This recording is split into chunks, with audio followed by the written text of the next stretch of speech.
Welcome. I'm Migdalia Torres, Executive Director of Program and Offsite Expansion. Co-presenting with me today is Haley Feldman, Clinical Program Manager at Gilda's Club, New York City. Today's presentation, How Do We Know When Stress Shows Up in Our Lives, is really an opportunity to deepen your understanding of the correlation between stress and anxiety and the distinction.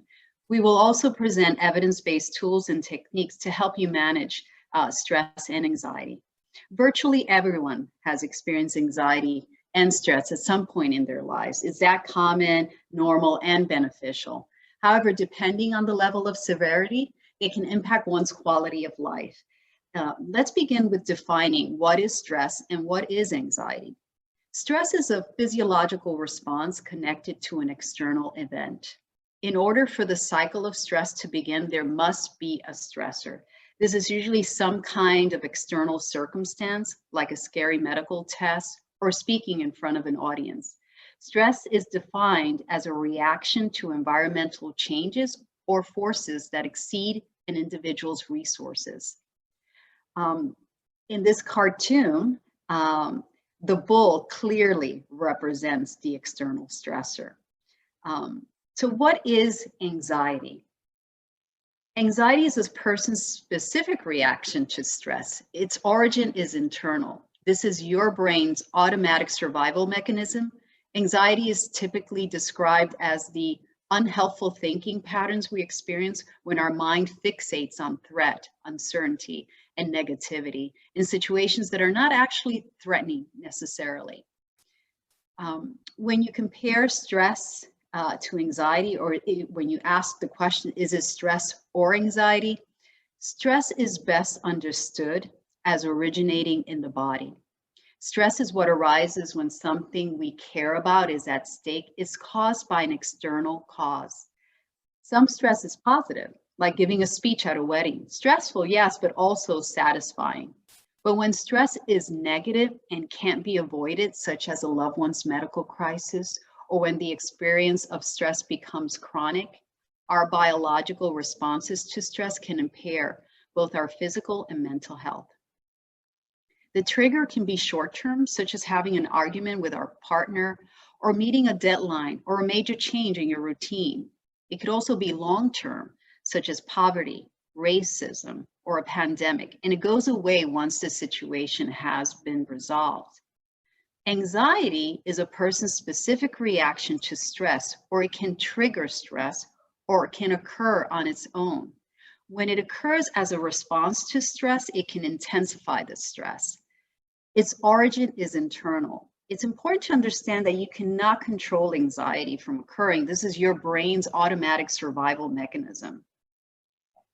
Unlike stress, anxiety persists even after a concern has passed. In some more severe cases, anxiety can escalate into a chronic anxiety disorder, the most common mental health issue in the United States. According to the National Institute of Mental Health, 31% of Americans all experience an anxiety disorder during their lifetimes. It's important to know how to identify and differentiate signs of stress and anxiety. Stress is a common trigger for anxiety, and it's important to catch anxiety symptoms early to prevent development of a chronic anxiety disorder. A panic attack, for example, is a symptom of anxiety, not stress.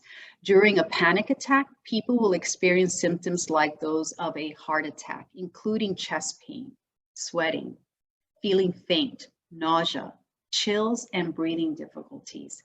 It develops abruptly and usually peaks within 10 minutes. But of course, to be safe, never hesitate to call 911. So what happens to your body when you experience stress? Often stress and anxiety are used interchangeably. However, determining whether you are experiencing stress or anxiety is important to develop a plan and so that you can feel better. There's a fine line between stress and anxiety. There isn't a massive difference. You've probably heard of the fight or flight or freeze stress response as a reaction to perceived danger. Stress and anxiety are both part of the body's natural fight or flight response. Central to the experience of stress is the amygdala, the area of your brain responsible for generating your body's stress response. Stress hormones are released like adrenaline and cortisol. Both hormones increase your blood pressure and blood sugar.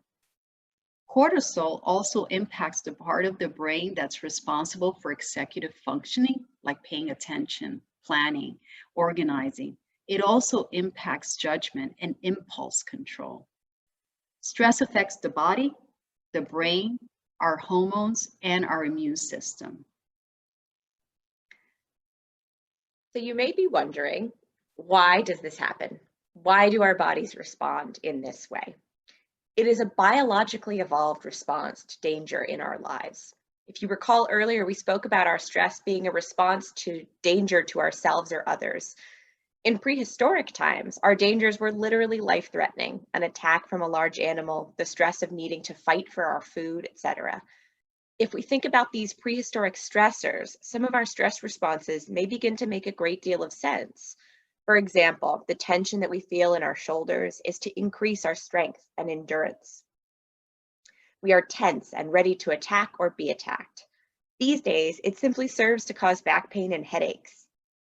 It may be helpful to some to recognize that stress does serve a purpose and is a natural reaction in the body. Our stressors these days may be much less real than imagined. For example, a stressful meeting at work is not life-threatening. We may have to work to convince our brains that this event is not something to be feared. One way to determine how to handle our stress response is to look at some of the physical symptoms to determine if it's stress or anxiety. Here we have a comic that some of you may relate to. I don't need a stress test. My life is a stress test.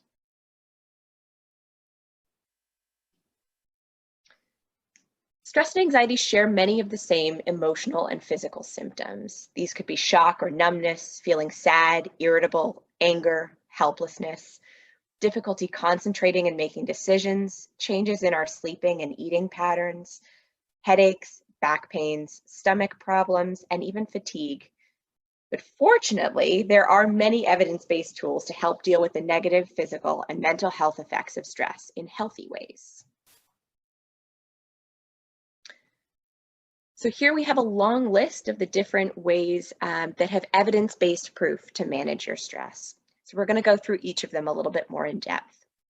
The first is to identify the source of your stressors. Identifying major stressors is easier, for example, a job layoff. But however, pinpointing the sources of chronic stress might be a little bit more difficult. To identify your true sources of stress, look closely at your habits, your attitudes, and your excuses. For example, you may know that you're constantly worrying about moving into a new home, but maybe it's actually the procrastination rather than your job demands that's causing stress. You're looking around, realizing that the last day before your move is going to be a day where you're packing up everything. Perhaps you can identify that that's the real issue, that you're waiting to pack everything up rather than the move itself. Another example might be that you've forgotten to complete a task at work. You feel sick to your stomach, you feel avoidant of completing the task, and scared to tell your supervisor. Try to identify what the source of the stress is in that case. If you can identify whether it's stress or anxiety, then you can perhaps determine how to approach it.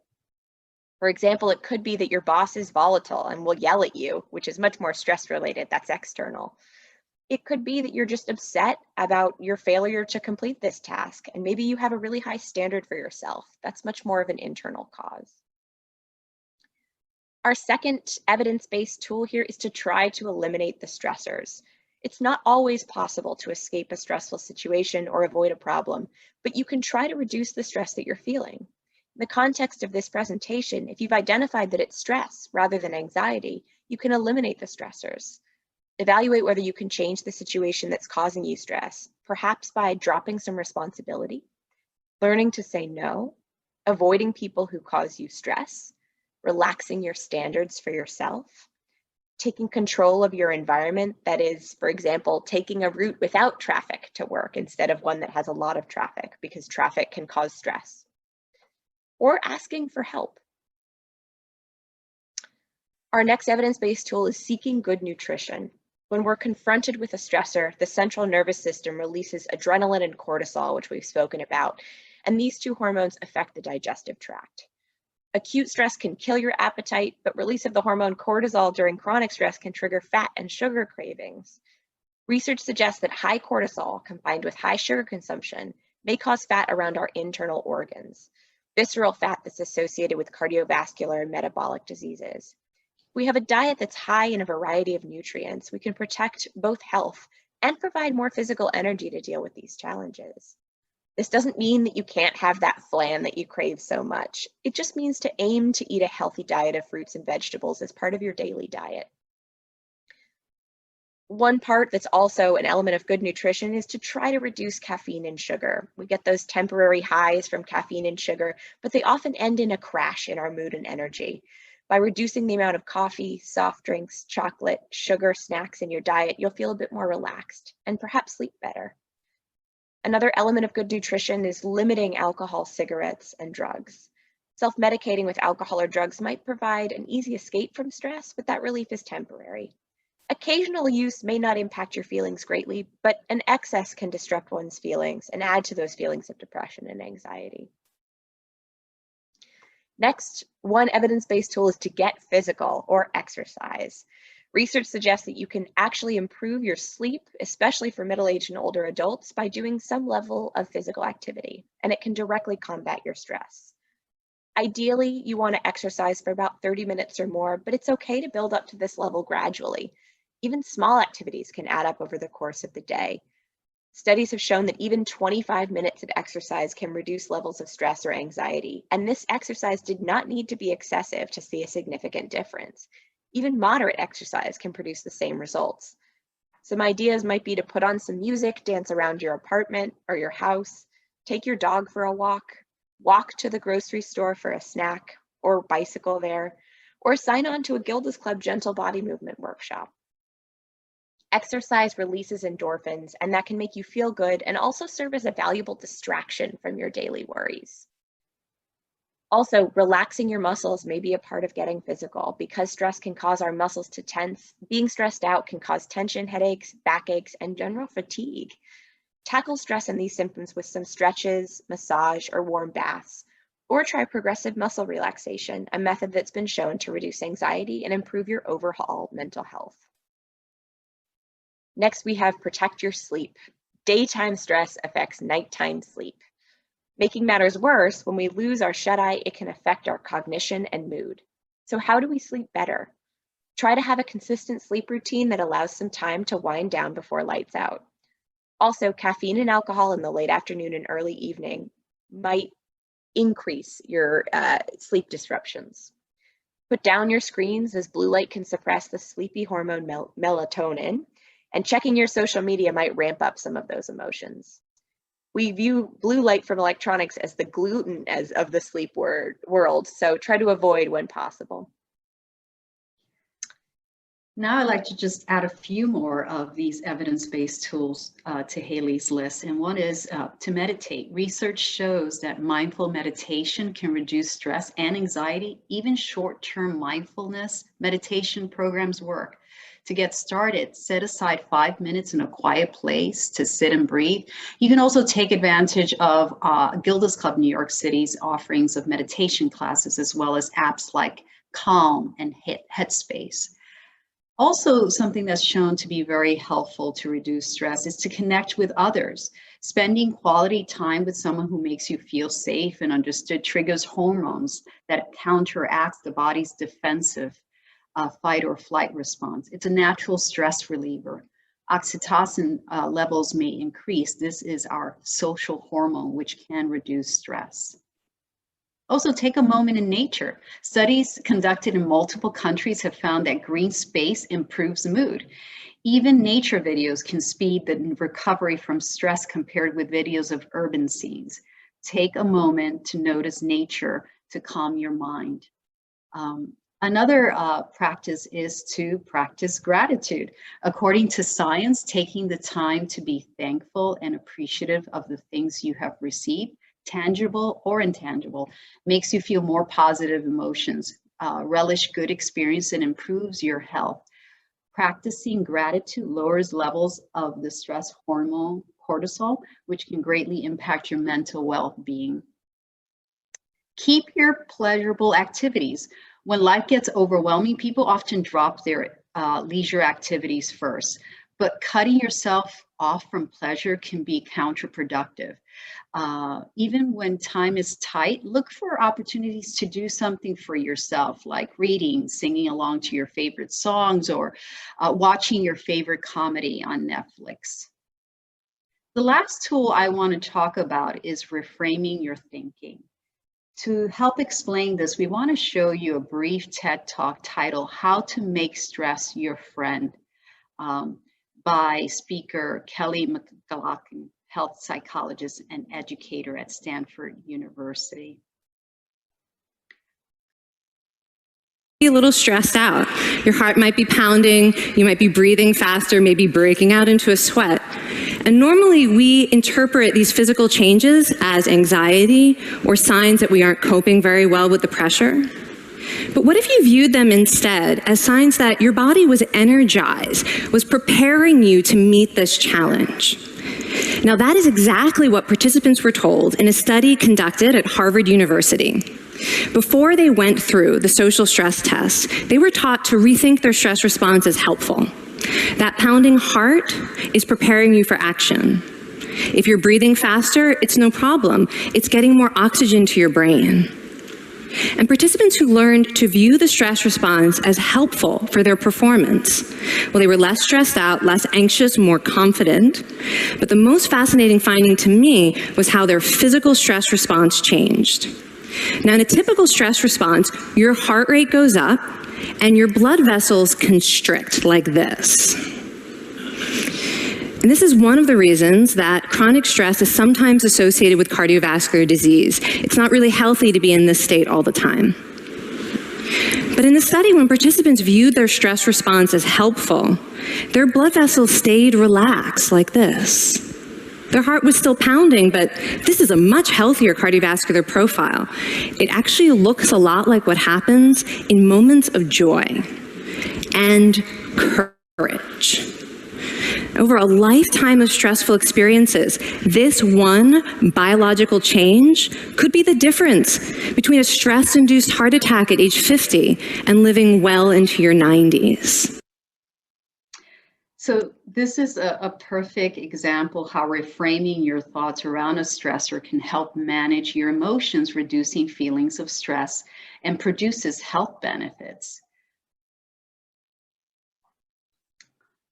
And this is really what the new science of